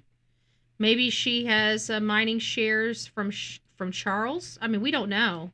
Somebody was in there looking for. I mean, there was somebody moving in around her house for a while, and doesn't bode with abductors. They were around that house entirely too long, and I'd like to know why. Maybe it's explained. Maybe if we understood why, it'd make more sense to us. Maybe Savannah is not really a nice person, and maybe she treated somebody like a worker. We heard some things about her work, but would they be willing to ruin their career to hurt somebody else? I mean, because they didn't ruin Savannah's career. She's back on the Today Show. She's back, I guess it's plausible and, probable. Oops. But he's still willing to turn these people in. And so let's go back. Harvey Levin and let's go back Charles so you not guys alive. That this person said Nancy is not alive. She is dead. That's what TMZ says. But he's still willing to turn these people in. And so Harvey Levin and Charles Ladabodier did their TMZ lives telling the news that they had received this email communication from this same person who they've received each time, because it's the same Bitcoin address each time. So the half dozen communications about, I know who the kidnappers are and I'm willing to turn them in, is always from the same person with the same Bitcoin account. But after they did their live broadcast, they got another email from him, her, whoever. They got another email after their live address. And this one is more specific. They said, in the second letter, quote, I saw her alive with them in the state of Sonora, Mexico. Interesting. I saw her alive with them in the state of Sonora, Mexico.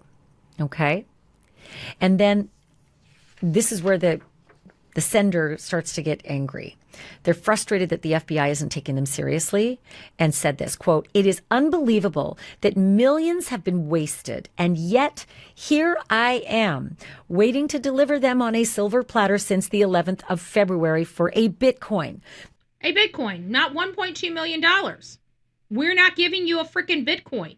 If you have the information, get the $1.2 million. Anybody that's arguing over $30,000 to $70,000 when they have nothing to do with the case and they can get $1.2 million for having nothing to do with the case and having all of this knowledge, it falls flat. It's in the unbelievable category. But I am disregarded as a scam. Yep. They are free and the case is frozen, but the egos remain hot when it comes to me. Arrogance at its finest, end quote. And then wow, arrogance at its finest. I think it is ignorant to think that we believe this Ransom person that has nothing to do with the case. That means they have no culpability in what happened to Nancy. They have all this knowledge of who it is. Let me ask you, let's do another poll. Let's do another poll. Let's do a poll. If you had info,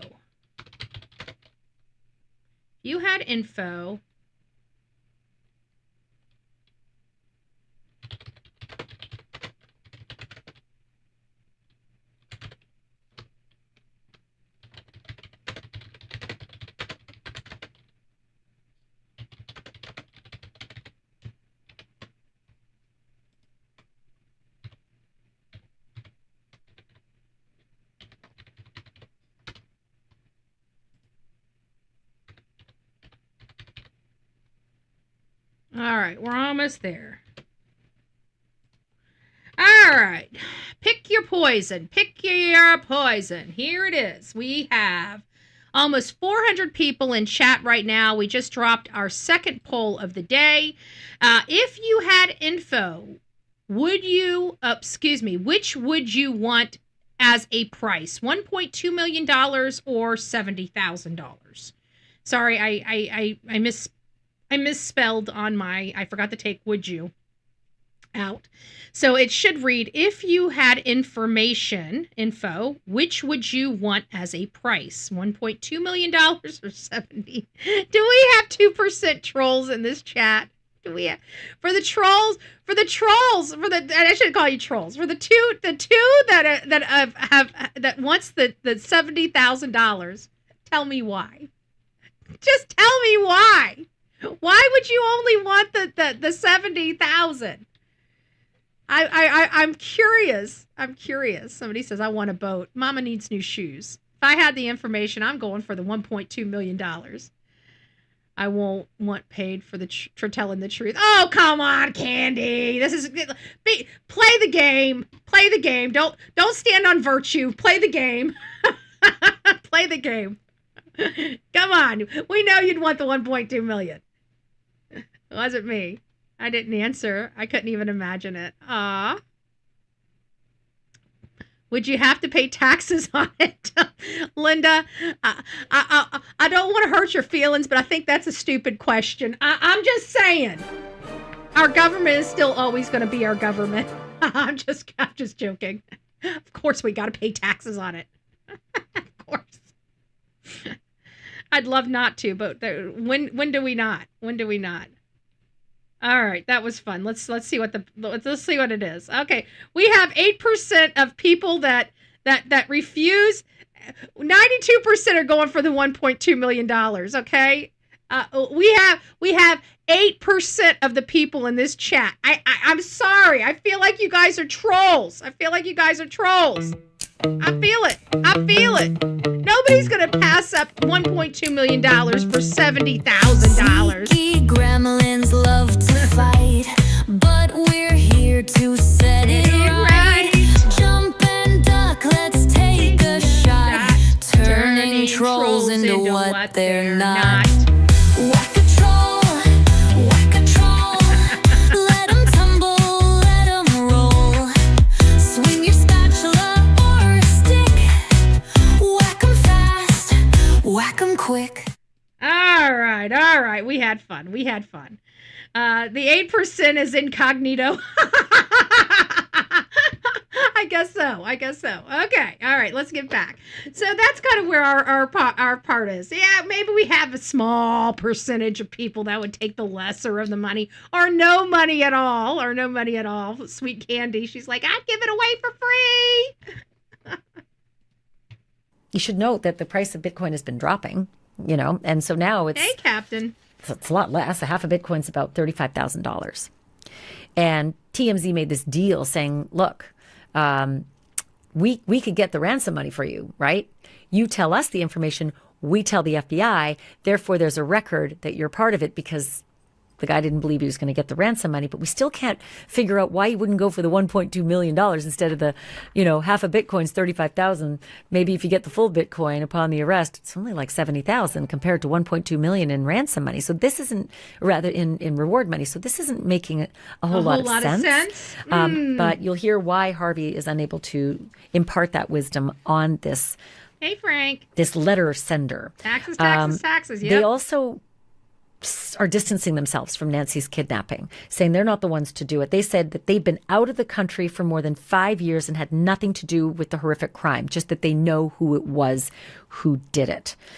And in the second note, they said they're not motivated by greed. This is what they said.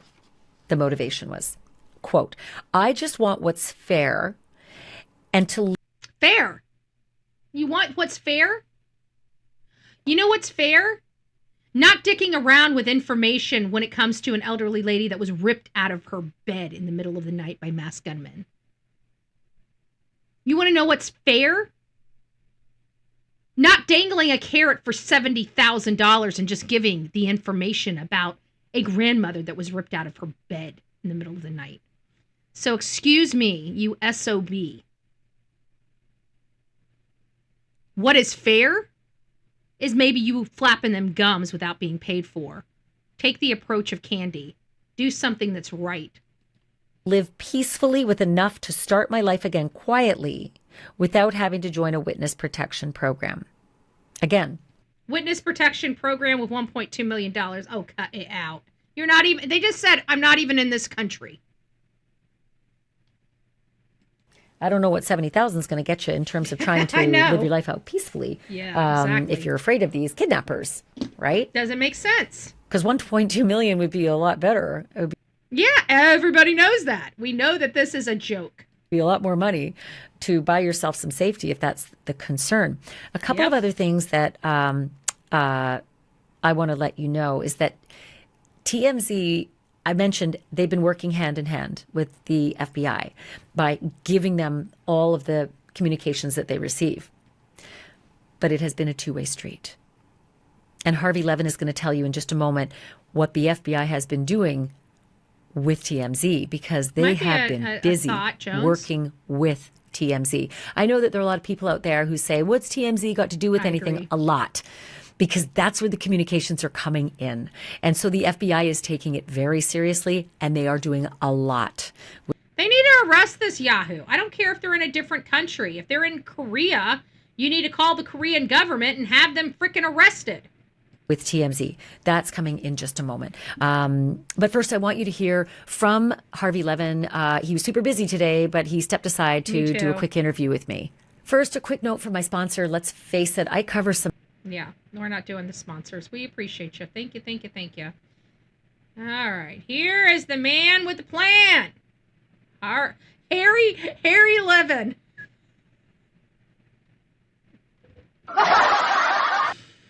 Oh, Harvey's gonna sue me. From these alleged ransom seekers. I feel a lawsuit coming. Well, this is somebody, we've gotten more than a half dozen emails from this person. This is somebody who says they know who the kidnappers are, plural, and where Nancy Guthrie is. We haven't heard from this person in almost a month, but today we got 2 notes from him.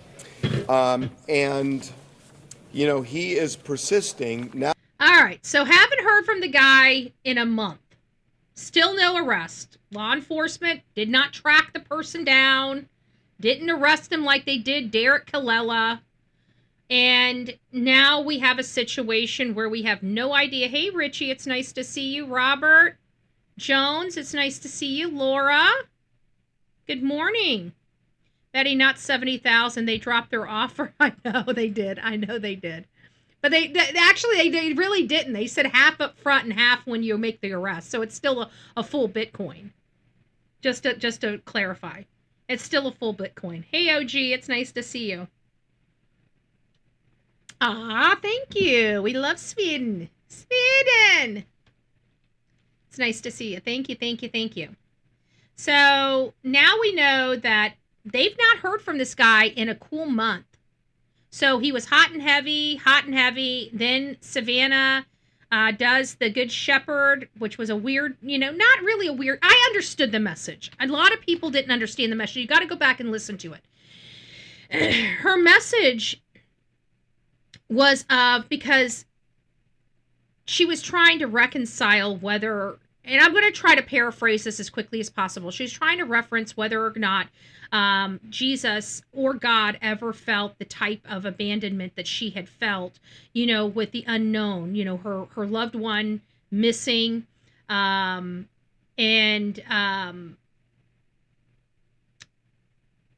the unknown and the abandonment and stuff like that. And she was basically saying that, yes, she does believe Jesus and God have felt it because he was crucified on the cross, and he had to go inside the tomb before the tomb was open. And he could have been there for weeks, months, thousands of years, but he rose 3 days later.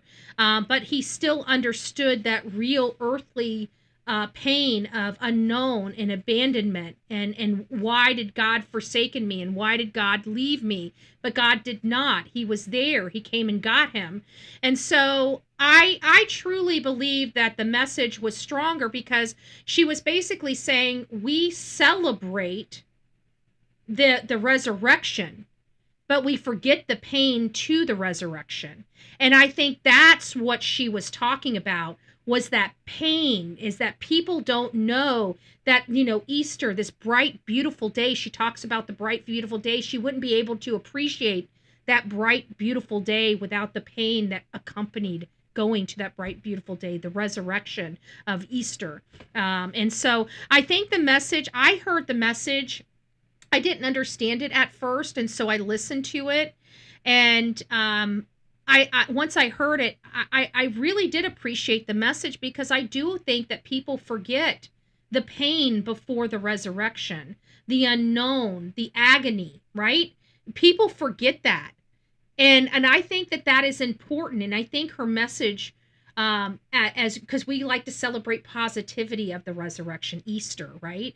We don't like the grim, they crucified Jesus on a cross. That had to have been painful. That had to have been, he was an earthly human in his form. He felt all of that. He felt, they know not what they do. He felt all of that. And then he was killed and thrown into a tomb. And God came and got his son. And everybody celebrates the resurrection, but not how we got to the resurrection. And so I think people, it is painful. And I think people forget why we appreciate Easter so much.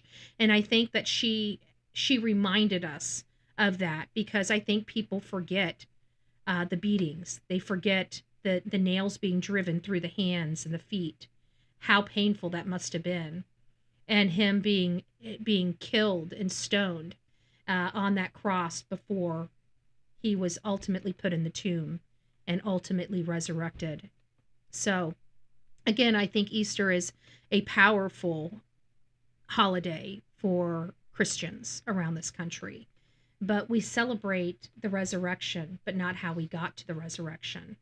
And so I think it was important to hear that. I think that people missed that message because they didn't understand what she was trying to say. It took me a couple times, but I think if you go back and listen to the full message again, I think you'll get a little more clarity than what you thought she said. And it's a much more pretty and beautiful message than many people think it was. So I do recommend you guys going back with different ears and listening to the message again. I think you guys will find it's a much more positive and better message than people put on that it was. Now he wants half a Bitcoin, and he will divulge the location. Now he says that she is in Sonoma. Let me just Sonora. check. Sonora, Yeah. Mexico, and says she is dead, but says that he can lead them to the kidnapper. And so, he said this before, but, he is kind of repeating what he told us early on, which is she was no longer alive as of the Wednesday after she was kidnapped. And the interesting thing is you have turned all of these communications over to the FBI. Yep. They won't tell you, they won't tell anybody what they do with them, but I mean, you're privy to the Bitcoin wallet. Yeah, and so far no money has been deposited.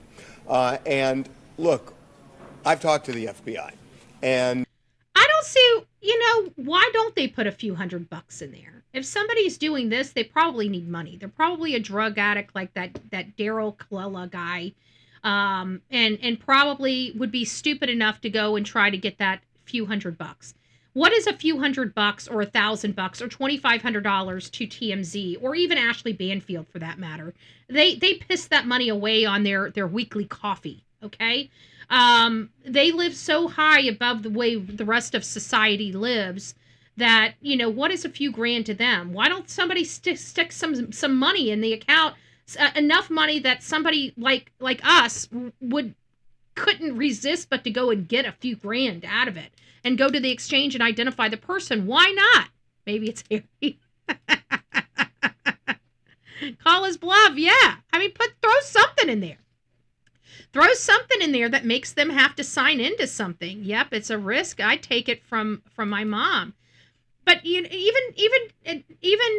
Savannah Guthrie, she's putting $1 million up. Why not throw $2,500 on this Cash App and if nothing more, or this Bitcoin, if nothing more, arrest the person wherever they may be, and I'm pretty sure they're overseas. But don't give them $30,000, but give them enough that they have to go to the bank and pull it, right? Don't give them like $2. I think they deposited $300 at the wallet. See, that's not enough though. You need to put like $2,500 on it, because that's $300 is nothing to somebody. You put $2,500. Anybody that's jammed up is like, but I got $2,000 over here, and it just starts burning a hole in their pocket. Because these people are typically irresponsible. People that don't have money typically don't have money because they're irresponsible when they get money, So I don't know. I just feel like it needs to be something that is not 30,000, but is almost irresistible not to touch. Like it needs to be something that can do something, right? This person probably has never had $2,000 in their life in one account before, unless they sling dope or something like that. Yes, a couple thousand. That's what I'm thinking. Because it's not enough, but it's irresistible amount of money for somebody that doesn't have money. They want to get a new phone, they want to get new kicks. They know that they're going to be able to get this. They might be able to fix their car. God knows. But I think a couple thousand is a drop in the bucket to say Harry. Harry and Ashley and Savannah, but it could be a lot of money to this person, right? So I think they need to throw something in that account and see if they go to the exchange to pull it out, because we know the exchange is where they find out who the person is. And I don't see somebody leaving a couple grand. I just don't. I don't. I mean, think about it. Even us, it'd be hard for us and to resist. It'd be hard for us to resist. I mean, Savannah has a lot of money. She does. That's crazy. And the FBI's got a $50,000 or $100,000 reward. Why doesn't the FBI throw some money in that account to track it? They've got enough money in their silos for this type of op. Why aren't they throwing some money into this account? I mean, if they burn a couple grand, so what? It's taxpayer money. They think we're an ATM machine anyways. So, I'm just saying. I thought in the beginning that they could pay half a Bitcoin. They wouldn't touch it. And after arrest, deposited the other half. I don't know. I would throw some money in there. I don't know. I just feel like why not? I mean, is there a way to pull the money? I mean, like, even if it's just a cost of doing business. Harry's got it. Harvey's going to kill us. We're going to be calling Harvey Harry for the rest of our lives. Oh my gosh, we're going to be in so much trouble. Let's get back to Harvey. And, Harry. I frankly said to them, look, I'm not you, and you clearly know a heck of a lot more than me. But my spidey senses are just telling me something about this guy. Because they asked me a long time ago to put the word out, which we did. that anybody who is, doing this as a hoax to get money would be prosecuted by the federal government. And this person wrote back and said, I understand that. I am not in. It doesn't matter. The person's probably not in this country. They're probably sitting there so confident and comfortable that the American government is not getting them to arrest them. I mean, this guy has sent something like 6 freaking ransom notes. And when Daryl was in the United States, guess where he's at? He's in jail, right? He might have bonded out at this point, but you guys get what I'm trying to say. So we have 6 of these ransom notes, or more than 6 of these ransom notes, and this person still isn't behind bars? Come on. This is not somebody from this country, in my opinion. I don't know. Anyway, hoaxing. This is real. And then the other thing that just got me was, I believe it was the Tuesday after Nancy Guthrie was kidnapped, he sent us this note saying, I know where she is. I know who the kidnappers are. Time is of the essence. That was on a Tuesday. On Wednesday, we got another note from the same person, but said, time is no longer of the essence, meaning, I think, she is no longer alive, right? Well, if somebody is carrying out a hoax, why would they take the immediacy away and say she's no longer alive? That made it feel to me. Because they probably know the statistics, and to continue to keep saying that she's alive is stupid, because there's no possibility of her being alive without her medication. I just, again, just not buying all of this. Yeah, the immediacy was taken away, but shut up, Harry. We're in so much trouble. Like there's something legit, because why would he take away the incentive to get the money fast? Or take away the incentive for a bigger payout. Yeah, the bigger payout, I think, is really what is confusing the heck out. I know it's confusing me. It's what's confusing the heck out of all of us, in my opinion. Desperation, yeah, because they don't have. If they go through the proper procedures to get the $1.2 million, then they would know the information is not legit. Otherwise, they'd go for the $1.2 million. 92% of Americans in public, we didn't even just have Americans here. We had everybody from all over the country or all over the world here. And 92% of all over the country, all over the world people here say that, no, we'd go for the $1.2 million if we had the intel. Okay, we do have a few, nice, sweet, heart-loving people that said, if I had the information, I wouldn't need to be paid. Okay, well, I hate that there are good people that are truly like that. If I was in a case and we had some major money coming to us, the majority of that money, if it was a small amount, all the money would go to the family.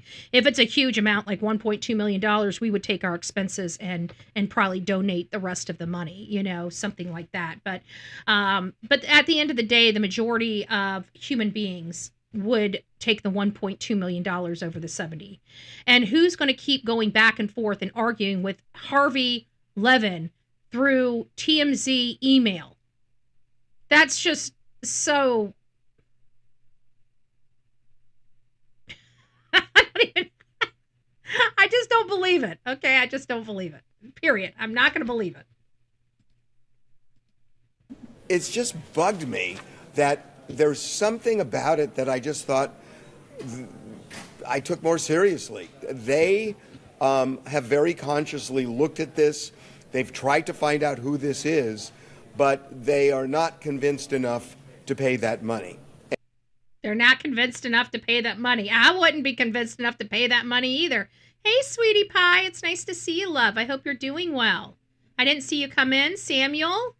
Hello, hello, hello. I just don't get I don't either. Folks, I don't either. I'm letting you guys know what we're hearing. We're hearing that the FBI's taking it seriously. In my opinion, I think they take everything seriously. I think they take all leads seriously. I think if they have a lead in a case, they're going to run the lead to the end. And we all know that 90% of the leads didn't go anywhere, right? Come on. You want to say hi to everybody? Come on. Come on, Miss Lila. Not say it's raining outside. I'm not going to be able to play. I'm not going to be able to play because it's raining outside. Hi, guys. You guys keep stealing my mommy away from me. She's my friend, not yours. I am a high maintenance poopy. I'm high maintenance. I gotta have my mommy. She is my everything. Yeah, say hi to everybody. Say hi. That's my mommy's microphone. You're like, oh, what is all these bright lights around here? I feel like she's you see how comfortable she is. It's because it's raining outside. This is my little baby. This is my little baby. She going to get herself sliced and diced at the end of the month, the 24th. The 24th is coming quick, and she's going to get snippied. She's getting snippied. She's getting a chipped. I'm paying the money. I'm paying the money for the chipping. Okay, she is. I don't see where I'm ever going to have to ever use the chip. This dog sticks to me like glue. She's not on a leash. Okay, I do not leash my dog. I train my dog to be off a leash. So she follows commands, sometimes she doesn't, but it's, very, very, very seldom does she not follow commands. But she's just not really a leashed dog. She knows how to walk on a leash. She walks on a leash very, very, very well, but she is a free bird, so I'm going to have to put her on a leash when she gets snippy. But I am getting her chipped as well. I'm getting her snippied and chipped. But again, I'm wasting the money on the chip because I don't see this dog ever leaving my side. I really don't. She sleeps on my head, okay? I don't think my puppy is chipped off. Can Delilah pay the ransom? She can pay the ransom with her cuteness. She's worth $1.2 million in cuteness. she can smear on the cuteness. That's her lethal weapon, right? That's her lethal weapon. She is the boss. There is no doubt about it. She is absolutely the boss at this house. When she wants something, she gets it. Okay, all she has to do is look at me. Oh. Is that a real tear? Oh, we can't have my baby with real tears. You can't have my baby with real tears. Pardon it. She's adorable. And what's so funny is because I always thought like Chihuahuas were ankle biters, and I've never been really a small dog. That's why I didn't have a dog, because I'm a big dog owner and I can't have a dog, because I travel. And so when I got Delilah and she was this pocket pup, I'm like, okay, she might work. I'm stuck with her now, right? My best friend forced her down my throat, which my best friend knows what I need more than I do sometimes. And so she gave me Delilah to kind of, put a pep in my step, because I was just, And so I get this damn dog, and this damn dog is so freaking cute. Then the next thing you know, gets the dresses. Then comes the jewelry. Then comes the jewelry. Next thing you know, you're one of them. You're one of them dog owners. Yeah, I'm one of them. And in Chihuahuas, oh my gosh, these damn things, they're the most lovable little dogs ever. This dog wakes me up with kisses. This dog wakes me up smiling on her face. He's like, are we ready? Let's go. We're ready to start our day. Mommy. Oh, you want to yawn? Ooh, perfect time for me to stick my tongue all the way down your throat. Yay!